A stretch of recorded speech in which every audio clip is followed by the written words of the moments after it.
प्यारे भैया बहनों नमस्कार। आज हम कक्षा अष्टम गणित में पाठ 1 परिमेय संख्याएं नामक पाठ से पाठ पढ़ेंगे। परिमेय संख्याएं होती क्या है? परिमेय संख्याओं को p बट्टे q के रूप में लिखा जाता है, जहां पर p अंश तथा q हर है, जहां q बराबर 0 नहीं हो सकता है, यानी कि हर में 0 नहीं हो सकता है, तो यह परिमेय संख्याएं कहलाती हैं।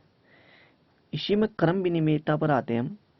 क्रम विनिमेयता का अर्थ होता है संख्याओं का क्रम बदलना, यानी कि संख्याओं को जब आगे पीछे किया जाता है तो क्या फर्क पड़ता है। तो हम सबसे पहले योग के लिए क्रम विनिमेयता देखते हैं। योग माने जोड़, यानी कि जोड़ के लिए हम क्रम विनिमेयता देखते हैं। जैसे हमने यहाँ पर एक उदाहरण लिया, 2 धन 3 बराबर 5, यानी कि जब 2 में 3 जोड़ा जाता है तो 5 होता है। अब यदि हम इन संख्याओं का क्रम बदल देते हैं, अर्थात हम 3 को यहाँ और 2 को यहाँ रख देते हैं, जैसे मैंने यहाँ पर किया है, 3 धन 2 बराबर तब भी 5 ही आता है।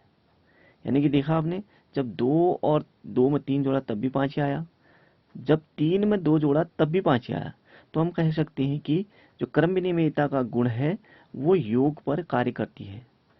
तो इसी प्रकार यह क्रम विनिमेयता परिमेय संख्याओं पर भी कार्य करता है।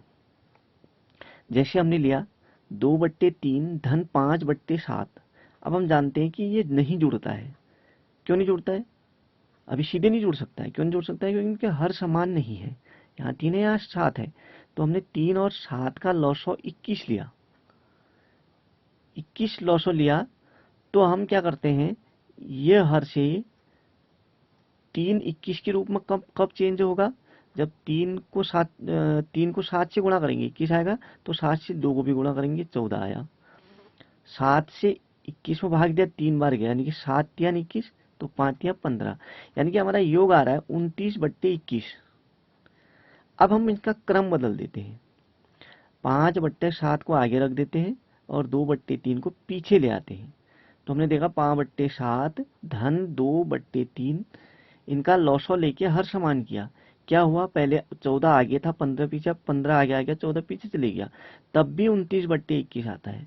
यानी कि क्रम विनिमेयता का गुण परिमेय संख्याओं पर भी कार्य करता है।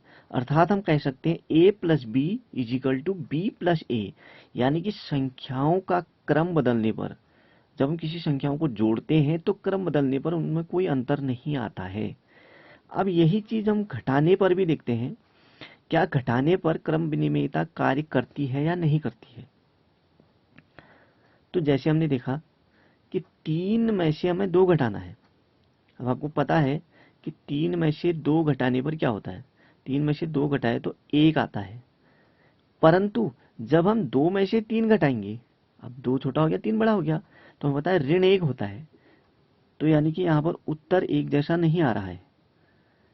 3 में से 2 घटाने पर 1 प्राप्त होता है, 2 में से 3 घटाने पर, यानी कि इनका क्रम बदल दिया, 2 आगे रख दिया 3 पीछे रख दिया, तो ऋण 1 होता है, यानी कि उत्तर सही नहीं आ रहा है, दोनों का सेम नहीं आ रहा है। तो क्रम विनिमेयता का गुण घटाने पर